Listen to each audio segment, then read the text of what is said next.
So now that we're in a pirate cave and it's the best possible point in the game that we could be talking about One Piece, let's instead talk about the other thing we watched. We finally finished it. We watched all of Full Metal Alchemist Brotherhood.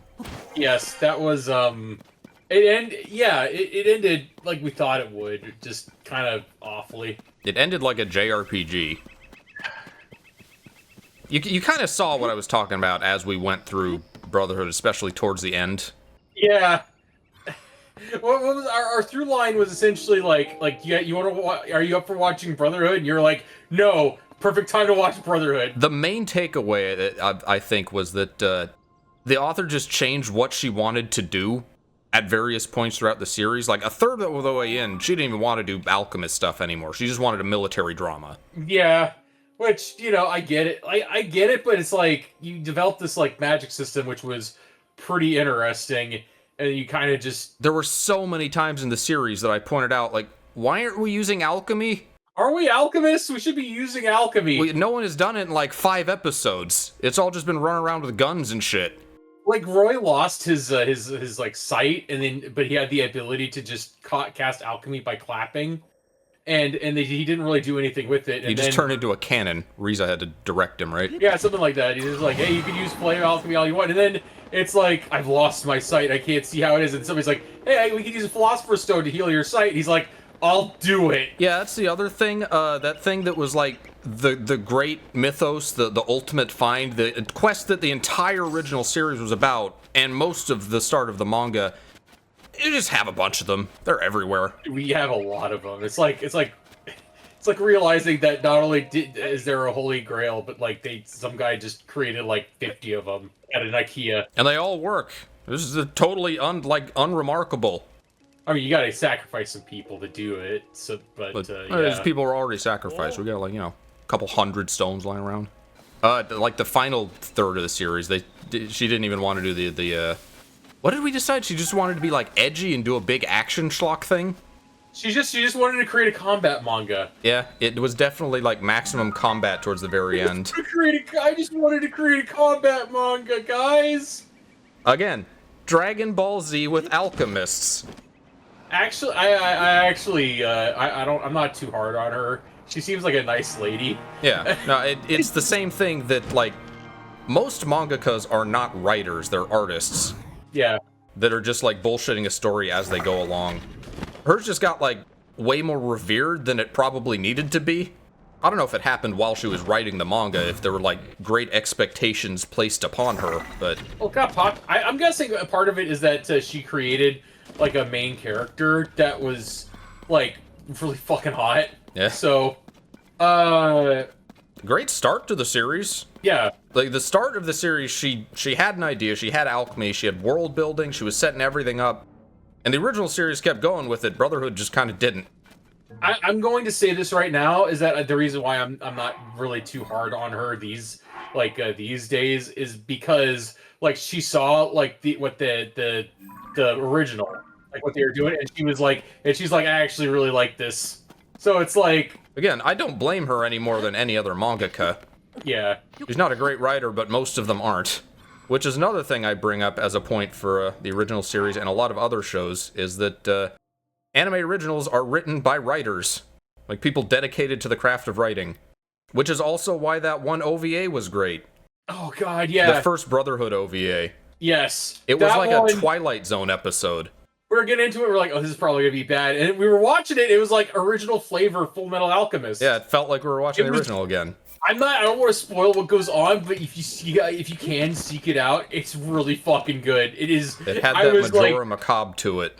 I was like, this is so fucking fucked up. The other three weren't as good, but they were fine. They were fine. The worst one, what we think was the worst one? The second one? The first one was the one we're talking about. The second one was just kind of, it was talking about Winry's earrings kind of a lot. Yeah, that was you know what? That was cute. It was kind of cute. That one. The third one was Izumi during her training. Izumi apparently was just like fucking her surviving in the wilderness, fucking with like Fort Briggsmen, stealing their supplies. So we get to see that in OVA form. We heard about it. That was great. That was great. I like that one. That's probably my second favorite. And then the fourth one was just a fucking Spec Ops plot. without any alchemy involved. Yeah, that one. It was that just one Roy was, Mustang military drama. That one was not. It That was was the weakest. It was the weakest, but I still kind of liked it. It was. It wasn't offensively bad. It was just kind of unremarkable. It was there. So yeah, Fullmetal Alchemist OVA is better than the show. And I expect the movie to be as well, because that's also going to be written by writers. By the way, you know what other series was written by writers? What? It was fucking... Code Geass? No, Cowboy Bebop? Avatar, all written by writers. Dr. Stone. Yeah. Written by a writer.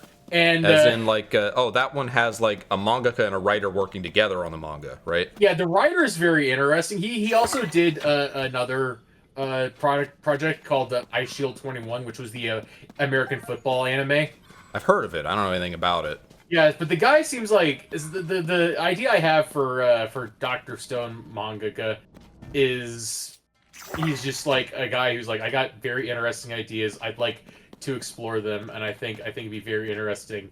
Meanwhile, the artist for Dr. Stone I characterize as love drawing asses. Give me an excuse to draw asses. I need to draw an ass, okay? I love drawing asses. Male asses, female asses. That guy's also a really cool dude because he's like involved in like at least one charitable like work, and he's like outspoken, and like, I forget the exact details, but like the guy's actually a really cool dude. It's just he's also Korean. Yeah. His name is Boichi, and it's like is the writer Japanese based? The writer's Japanese, yeah. Okay. Japanese writer, Korean artist. And you know what? I'm not trashing mangakas being like, oh, none of them can write a good story. It's just like... It's just not their dedicated craft. Yeah. By the way, that was another thing about the Full Metal art mangaka, was that despite stylistically Full Metal Alchemist being pretty down-to-earth and like square and realistic people in proportions, I love drawing big boobs. Love it. That was her favorite type of women to draw, she said. Yeah, which... It's like... Women should be babow! Was that the line? I think so, yeah. That was what I read. But I also just want to say that, like, has there ever been, like an artist, a male artist, who's like, I love drawing big dicks? Absolutely. I don't know who, but someone. Someone, yeah. I don't know if you could fit that into, like, a professional anime or anything, but... It's like guys with, like, big-ass packages. Yeah, just mostly normal women and then just dudes with big bulges, every single one. Okay, my favorite part, I will say that I don't regret that Brotherhood exists because of the fucking, like, interaction between him and like, Armstrong. Izumi's husband and, Izumi and Sid. Sid and Major Armstrong. Just fucking... forming Muscle Express. Oh yeah, they they posed with each other like, yeah, Muscle Express. Hung out for a little while in Brotherhood towards the end. They actively like flexed at each other, Which they did for one scene in the original. They hung to that bit a little longer in Brotherhood. I forgot about that. God, I love. Well, shit, if we were still doing Fire Pro, we could make Muscle Express. That'd be a tag team. Yeah, Muscle Express, Armstrong and Sid Curtis. Dude, honestly, the characters of Full Metal, you could just create an entire like a stable of Full Metal Alchemist characters. And it'd be perfectly canon because none of them would use alchemy. Can we talk about the spirit babble in Brotherhood? Spirit babble? Whereas, like, the original series was not quite to the degree of Dr. Stone, but it was written like they were scientists, and they approached things very logically, kind of distanced on emotion. Yeah, and then they didn't anymore. Brotherhood is full-on, just like, full-on right brain, and whenever something needs to happen, it's just some, like, spirit gate mumbo-jumbo. It was kind of funny.